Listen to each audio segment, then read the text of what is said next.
اللہم صلی علی محمد وآل محمد السلام علیکم یا اہل بیت النبوہ ومعدن رسالہ السلام علیکم ورحمۃ اللہ وبرکاتہ لعن اللہ امتن ظلمتک لعن اللہ امتن قتلتک اللہم صلی علی محمد وآل محمد وعجل فرجہم۔ یہ لکھا ہوا ہے کہ یہاں پر اونٹ اور محمل بدے ہوئے تھے۔ یہ اس کو بھی دو پارٹس میں انہوں نے تقسیم کر دیا ہے، اور ایک وہ ہے وہ معزز خواتین کے لیے ہے، وفات خواتین زیارت کر رہی ہوں۔ اب ہم اہل بیت نبوہ جو ہے ان کے خیمہ گاہ کی طرف جا رہے ہیں جہاں پر ان کے خیمے تھے۔ یہ رستہ جو ہے یہ حضرات کے لیے ہے اور وہ والا خواتین کے لیے۔ میں آہستہ آہستہ آگے بڑھتا ہوں۔ یہ مین ڈور ہے۔ اللہم صلی علی محمد وآل محمد السلام علیکم یا اہل بیت النبوہ ومعدن رسالہ السلام علیکم ورحمۃ اللہ وبرکاتہ لعن اللہ امتن ظلمتک لعن اللہ امتن قتلتک اللہم صلی علی محمد وآل محمد وعجل فرجہم۔ دستک دے کے جاتے ہیں کیونکہ آگے بی بی زینب سلام اللہ علیہ کا خیمہ ہے۔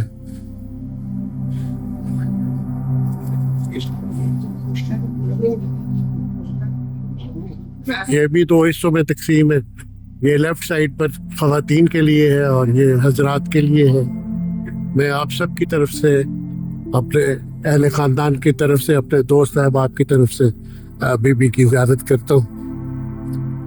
السلام علیکم یا بی بی زینب سلام اللہ علیہ، السلام علیکم یا بنت رسول اللہ، السلام علیکم یا بنت امیر المومنین علی ولی اللہ، السلام علیکم یا بنت فاطمہ الزہرا سلام اللہ علیہ، لعن اللہ امتن ظلمتک لعن اللہ امتن قتلتک السلام علیکم ورحمۃ اللہ وبرکاتہ۔ یا بی بی اپنی خیمہ گاہ کے باہر میری طرف سے، میرے اہل خاندان کی طرف سے، دوست احباب کی طرف سے، مومنین و مومنات کی طرف سے، مسلمین و مسلمات کی طرف سے اسلام قبول فرمائیے۔ اللہم صلی علی محمد وآل محمد وعجل فرجہم۔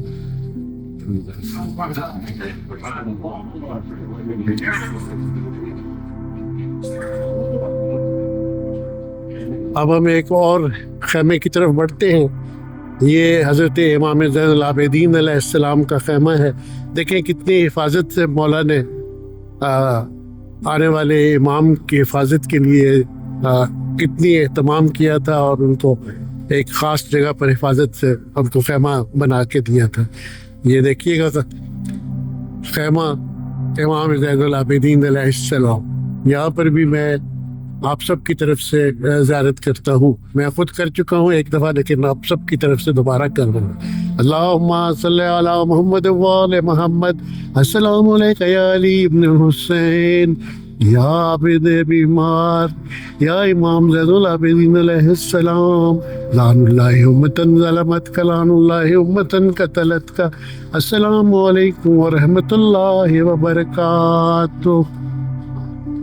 اللہم صلی علی محمد وآل محمد۔ یہ اس کا دوسرا حصہ ہے جو خواتین کے لیے ہے، اور یہ پورے کا پورا حصہ یہ لیڈیز کی زیارات کے لیے مخصوص ہے۔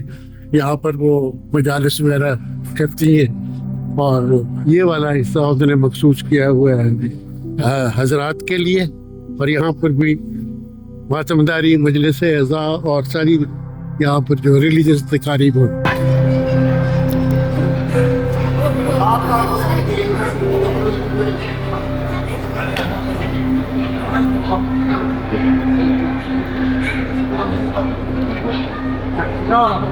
یہ ماشاءاللہ میرے دیکھتے ہی دیکھتے اس میں بہت ہی زیادہ امپرومنٹ ہو گئی ہے۔ جب میں پہلی دفعہ زیارات کے لیے آیا تھا تو اس وقت اس کی کنسٹرکشن ذرا اور طریقے کی تھی اور قدیم، اب انہوں نے جدید ترین کنسٹرکشن کر دی ہے اور بہت ہی اچھا لگ رہا ہے۔ یہاں پر جو مردوں کی مجلسیں منعقد ہوتی ہیں، جب میں حرمین کے ساتھ آتا ہوں تو یہاں پر ہماری بہت بڑی ایک مجلس ہوتی ہے، ماتمداری ہوتی ہے، نوحہ خوانی ہوتی ہے. بہرحال میں اس گزرے ہوئے لمحات کو بھی یاد کر رہا ہوں اور اپنے آپ کو خوش قسمت سمجھتا ہوں کہ مولا نے مجھے دوبارہ اپنے اہل بیت کے خیمہ گاہ میں آنے کی اجازت مرحمت فرمائی. آپ سب کے لیے دعا گو ہوں کہ اللہ تعالیٰ آپ کی توفیقات میں اضافہ کرے، آپ کو صحت تندرستی دے. فی امان اللہ، فرام خیمہ گاہ امام حسین علیہ السلام. اللہم صلی علی محمد و آل محمد وعجل فرجہم.